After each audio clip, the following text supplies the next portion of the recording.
Good morning. आज बघूया मोड आलेल्या मटकीची उसळ. अगदी हेल्दी असा नाश्ता आहे.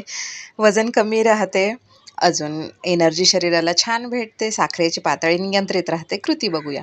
कढई छान तापली की तेल टाकून मोहरी जिरे तडतडू द्यायचे. कढीपत्ता टाकायचा, बारीक कट केलेला कांदा छान सॉफ्ट होऊपर्यंत परतून घ्यायचा, ब्राऊन कलर येईपर्यंत. नंतर टोमॅटो बारीक कट केलेला छान त्याच्यामध्ये टाकायचा, मस्तपैकी मिक्स करायचा. थोडंसं लाल तिखट, हळद हे टाकून छान मिक्स करायचं. स्वच्छ धुतलेली मोड आलेली मटकी धुवून त्यात टाकायची.